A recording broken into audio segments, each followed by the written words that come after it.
loaded truck had just turned the corner when it realized that there was a broken-down truck in front of it blocking its way. The driver switched off the engine and stepped out of the cockpit to help the broken-down driver. He was just about to ask the man what he needed help with. The man pulls a pistol out of his back and shoots him dead. After taking out the truck driver, the man went straight to the back of the truck and opened the container, shouting the man he had brought with him out of the vehicle. The men dragged the truck driver deeper into the forest, as John had told them to do. They then opened the truck driver's container. John used a crowbar to pry open one of the wooden crates. Soon the 3M ammunition appeared in front of them. After checking that they were clean, John called Carlos and told him the whole story. Knowing that they had won, Carlos asked John to change the license plate and continue their journey, and they agreed to meet in New York. On the other hand, Jack and his team, having learned all about the Little Wing project from Danny, decided to split up. Lucy and Kelly were the first to arrive at the Little Wing hardware production facility in Coronado and met with the head of the facility as Defense Contract Management Agency DCMA staff.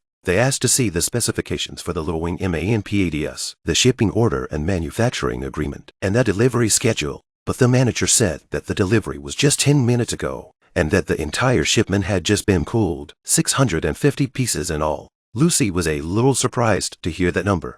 What surprised them was that the equipment had already been hauled away 10 minutes earlier, and there was a proper receipt for it. Obviously, the two are still a step too late. Then they hurriedly chased after him. John was telling his men to switch the license plates on the two trucks. Just then Kelly and Lucy finally drove to the car. John immediately began to look at them. Kelly also realized that they were probably Mike's men, so she immediately drew her gun and got ready. At the same time, the man also noticed the abnormality. At the same time, his men raised their weapons and shot at the car of the two men. Seeing the crisis, Lucy quickly put the car in reverse gear and kicked the accelerator backward. At this moment, John and his men are still shooting at them, seeing that they have completely suppressed the two. Seeing this, John hurriedly got into the van full of small wings and started to drive towards the forest with one kick of the accelerator. The men continued to shoot at their car. They didn't stop until the car was riddled with bullet holes. But when they went to check the situation, they realized that there was no one in the car at all. The next moment, the two men hiding in the car suddenly appeared and shot the two men who were checking the situation.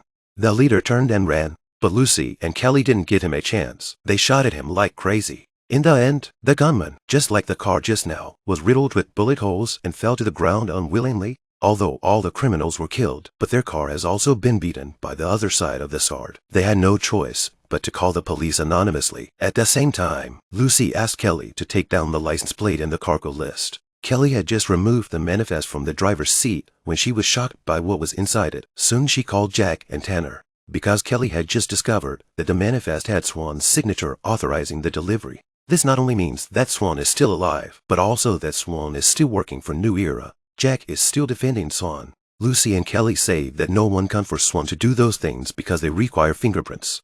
Apparently, Jack still doesn't want to believe that his former comrade Swan is on their side, because they were friends for life. Before they were discharged from the army, Jack and Swan found a drug den through a clue. They were going to pose as sellers to lure out the boss of the drug dealers. But during the conversation, a young man next to them accidentally recognized Swan's identity, and the whole scene was instantly plunged into a dead silence. The next moment, Jack took the lead and killed the men next to him, and then shot down several others. When another man shot at him, Swan saved him from a fatal blow. Jack took out the other man. Swan defended Jack from a bullet. With such a lifelong friendship, how can Jack believe that Swan could be the culprit who killed his comrades? At that moment, two black SUVs stopped not far from Jack. The people who got out of the vehicles came straight towards Jack. Jack saw the vehicles and the way they were dressed and guessed at once that they were sent by the politician Lavoie. They seriously asked him to get into the car, but Jack refused on the spot because he didn't like their tone. He apologized and politely asked Jack to get in the car. Jack was happy to hear that, so he got in the car. Soon after, he was taken to a small room in the back of the observation room at the New York Zoo. Lavoie soon came in through the back door. Although Jack and his designers had learned the secret of the Little Wings from his legislative director, Lavoie did not get angry, but instead extended an invitation to Jack, because he knows how much of a threat the wing could pose to military forces and civilian aircraft around the world if it fell into the wrong hands. The reason why he still insisted on funding the Little Wing project was because he wanted to find out the world's #1 terrorist, Carlos, who was hiding in the United States, because he knew that the terrorist was also thinking about this project. But now the whole thing has developed beyond his expectations, so they need Jack to step in to solve this matter. He doesn't want innocent people in the world to die. He's just a politician, so he's going to have to turn to Jack to take care of this. He can assist him, he can get him anything he needs to complete the mission. Once the task is done, Jack can go back to being a recluse and no one will come looking for him. These words made Jack fall silent. Laval knew Jack wouldn't refuse, so he left the scene with his men.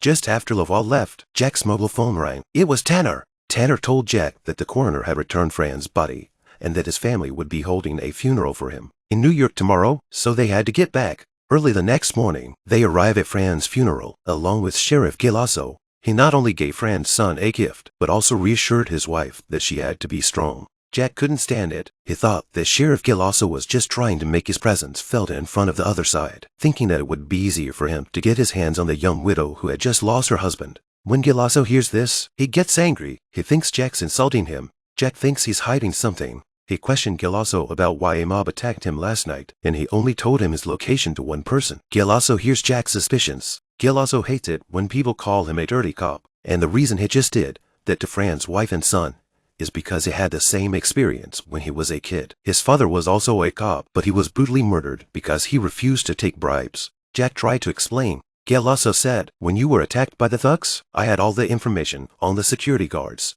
They were all retired cops. It turns out that the New Age security guards Jack asked Gilasso to investigate were all former cops, including the mastermind, Mike. They were investigated by Internal Affairs for taking bribes. In order to avoid the charges, they chose to retire early and found easier jobs in New Era. Jack wonders if they're all cops. Gilasso says that apart from their comrade Swan, he's the only one with military experience who knows what weapons terrorists need. Jack is instantly pissed off at that. Gilasso, however, tells him to accept the reality, and he tells Jack to look at his own friends before he calls them black cops. Jack was so upset by Sergeant Gilasso that he could only watch helplessly as he left. Then came Fran's funeral service. While everyone was mourning the deceased, Jack noticed the reflection of a sniper's scope not far away. He hurriedly told everyone to get down. The sniper's bullet misses and hits the effigy. Gilasso evacuates with Fran's wife and son. Jack drew his weapon from his belt and quickly raised his voice to disperse the crowd. Then he and his comrades rushed towards the direction of the gunmen. There were 2 gunmen in total, and they kept shooting at Jack and his men with the advantage of their weapons. They knew very well that if they were to fight with each other, they wouldn't stand a chance with the small arms in their hands. So it was time to talk about strategy. Jack briefly explained the division of labor, and then raised his gun and rushed out. A few teammates alternated cover, quickly leaned towards the 2 gunmen. Kelly was a sharpshooter when she was in the army, so she took the role of annihilation. Jack rushed towards the gunmen and drew their firepower. Kelly took aim and shot down one of the snipers. Seeing the death of his partner, the remaining gunmen started to run away. By the time Jack caught up with him, he was already driving away. The next thing you know, Sheriff Gilasso is right behind him. Jack gets in the car, and the 2 of them drive nonstop towards the killer, and they start a wild chase through the streets. Jack hated Sheriff Gilasso's driving skills and kept directing him. Gilasso said, "Why don't you drive?"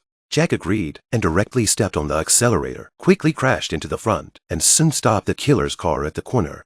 After stopping the killer's car, Jack directly rushed up and dragged him out of the car. Jack to the killer is a meal of verbal intimidation, so that the killer hastily blinked to indicate surrender. From the killer's mouth, Jack actually heard a news that made him even more shocked, because the person who hired the killer was not Mike, but Swan. Such news made Jack instantly frowncy in place. At night, according to the information provided by the killer, they took the killer to the place where he completed the task to get the money. Jack asked the killer to go in to get the money, record the other party's staffing and weaponry, and when he came out to tell himself, and promised that as long as the killer completed these, he could promise to let him go, the killer did not hesitate to agree directly to Jack's proposal. After the man left, Jack and Kelly began to analyze Swan's psychology. They both know Swan is a smart man. That's why after Swan retired from the army, he found New Era and finally became a security supervisor of this company. And because the other party offered a very high salary, so he stayed until now. What happened before is probably because Swan and Franz went out together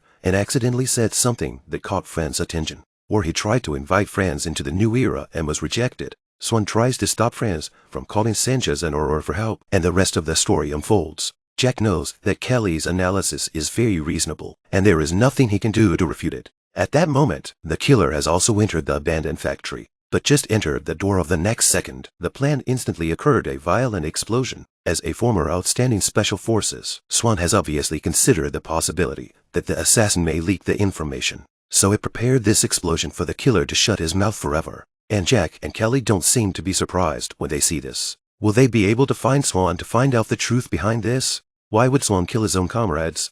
I'm 0 Cents Film. If you like this video, please give it a thumbs up, comment and subscribe to my channel. See you in the next video.